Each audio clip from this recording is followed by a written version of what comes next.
Another chance to sweep. Another dud. Worst of all, another appearance of Mitch Keller. Good morning to you. Good Monday morning. I'm Dejan Kovacevic of DK Pittsburgh Sports. This is Daily Shot of Pirates. Comes your way bright and early every weekday morning. If you're into football and or hockey, I also offer up daily shots of Steelers and Penguins right where you found this.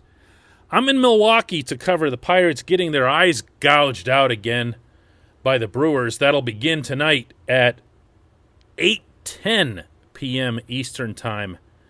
There will also be games Tuesday and Wednesday, and if they go anything like the three at PNC Park last week, it'll be UGLIE, ugly, because those were just brutal. But hey, at least they'll come on the heels of a 15-4 loss to the Phillies, in which Keller came back after a few weeks down in the minors and looked exactly like Keller before he was sent down. Officially, his statistics don't look all that horrific. He did last 5 innings on 80 pitches. He didn't walk anybody, but he also gave up 4 runs on 8 hits. 5 of those were doubles. 11 balls put into play had an exit velocity over 95 miles an hour. 6 of those went for hits. Keller is one of the very worst pitchers in the majors when it comes to being hit hard in general, meaning regardless of outcome.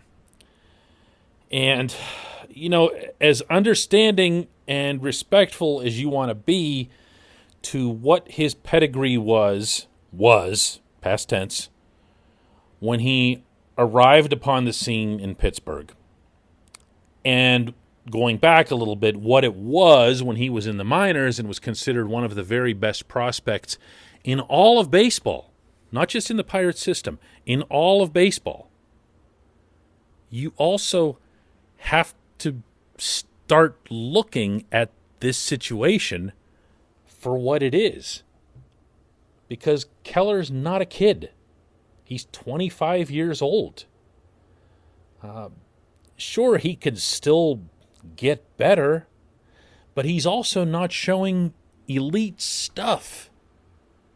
He doesn't show any kind of electric fastball movement the way you saw, for example, whenever people were giving up too soon on Charlie Morton and Tyler Glasnow. They had something extra. They had something you could see. You could say, well, look, I mean, if only somebody could harness this thing, or tell Charlie to not worry about throwing sinkers, or tell Glasnow to stop worrying about getting groundouts.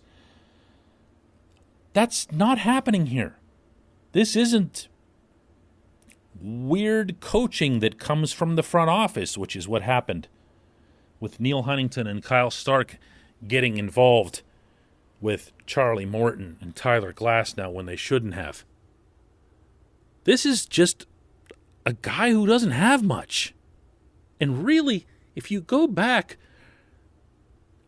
over Keller's entire time in Pittsburgh, tell me when you've seen that outing that tells you, oh man, this guy's really got it. If only he could ever put it all together. Have you ever seen that? Have you ever laid eyes on it? Forget the analysis, forget the data.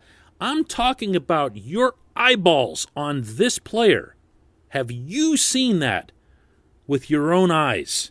Because I haven't. That doesn't mean he hasn't pitched better at times than he has at other times.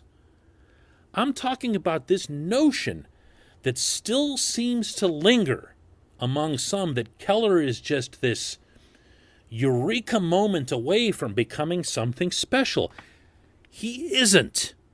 He isn't. Look, I'm glad for him that he took some pluses out of this outing. He tends to do that, and he did so again yesterday at PNC Park. I felt really good out there, honestly, body-wise and everything, mentality, confidence. I felt really good. Again, I had hitters 0-2, 1-2, 2-2. I just got to execute a little bit better and get the ball down a little bit better with my off-speed slider and curveball. Good for him. I hope he takes it and he builds from it, and I hope he becomes a fine or adequate major league pitcher at some point. If he does, he will have done well for himself in life. But this idea that the Pirates absolutely have to get this guy right and build him up at a certain level, or he's going to be just another Glass now who blossoms with the Rays or the Astros or wherever else Pirates pitchers go to heal. I don't see it. I don't see it. And I don't feel like the franchise should be beholden to it. Look, there's still 2 months of utterly irrelevant ball to play out, beginning here tonight. And I'd be all in favor of Keller taking some kind of regular turn for the remainder of these 2 months. Why not? What do you have to lose? Make sure you have yourself a piggyback guy ready, the way Derek Shelton did yesterday with Cody Ponce, who, by the way, was way worse than Keller. Make sure you have somebody else who's stretched out whenever it's Keller's turn to pitch. And go get him, Tiger. Because the result, the score, doesn't matter. But I'll tell you what, once you get past these 2 months, you got some hard thinking to do about this young man. Notice I didn't say kid, I said young man. You have some things to really process here. You don't want to waste somebody who could be a starter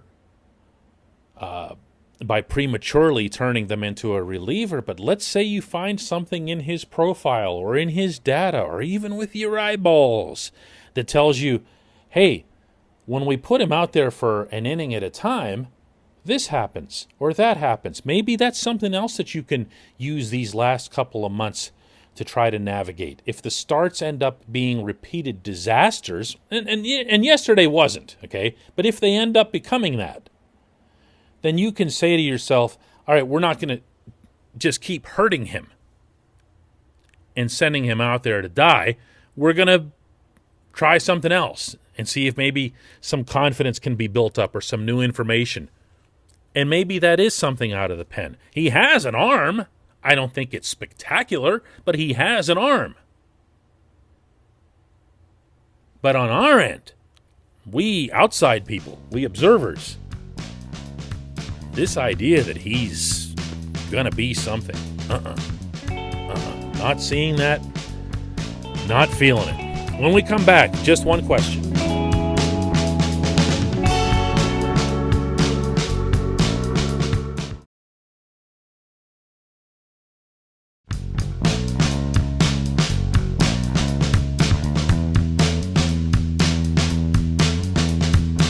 Welcome back. It's time for Just One Question.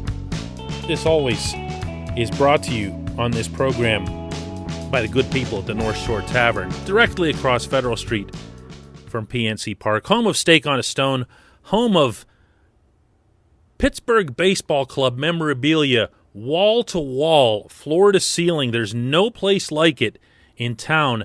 There's also no place like it to watch the Pirates when they're out of town, as they are here tonight in Milwaukee. Gather with other baseball fans, pick your TV, and by all means, pick the Steak on a Stone when you order from the menu. North Shore Tavern, right across Federal Street from PNC Park. The question comes from Brock Lincoln, who asks, either Brian Cashman is on drugs or Ben Cherington has very good blackmail against him. Thoughts? Actually, Brock, this goes before Cherington's time. Neil Huntington didn't have an edge on most GMs, to put it kindly, but he got the best of Cashman too. And I think in in addition to Cashman messing up on a lot of individual valuations, I'd like to give at least some benefit of the doubt from the New York perspective that the Yankees just constantly feel like they have limitless assets. So they'll move guys thinking, what's the difference? A, they have endless financing, and B, they're very good at drafting, acquiring internationally, and developing their own talent. Now, money also helps in those phases, especially internationally, but they're not as worried about the commodities that they give up as teams like the Pirates are. Because if they lose, I don't know, a relief pitcher or whatever, they can just go sign Aroldis Chapman. You know, I mean, it's just, that's the way of the world in baseball. Now, that said, the recent trades that Cherington has made with Cashman, I'm delighted to share with you, have been immensely unpopular from what I can gather among New Yorkers.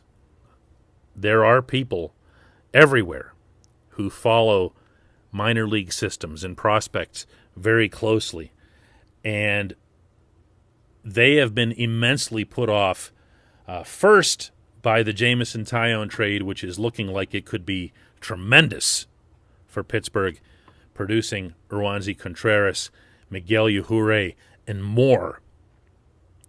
And now you have this latest one with the Pirates sending Clay Holmes, of all people.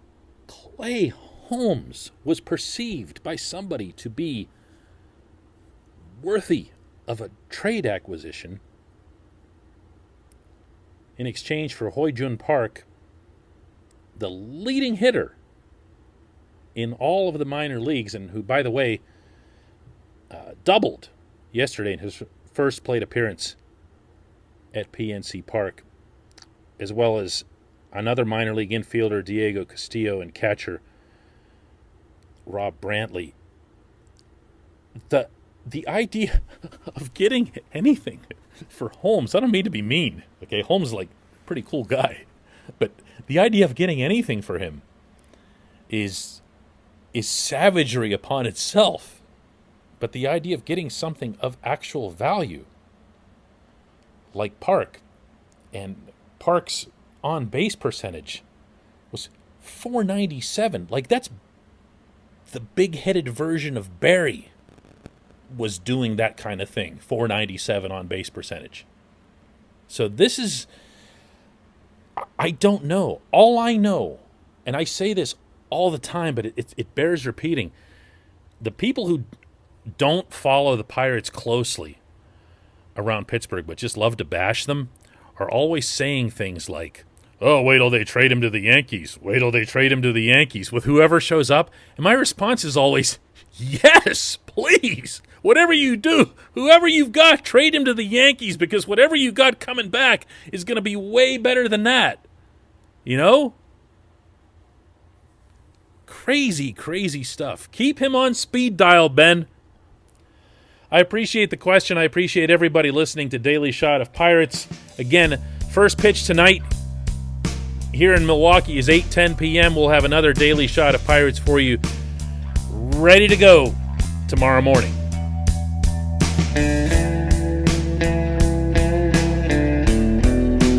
Hey everybody, thanks for listening. Please subscribe to our DK Pittsburgh Sports channel, and don't forget to hit the bell to get notified every time we post a new video or podcast.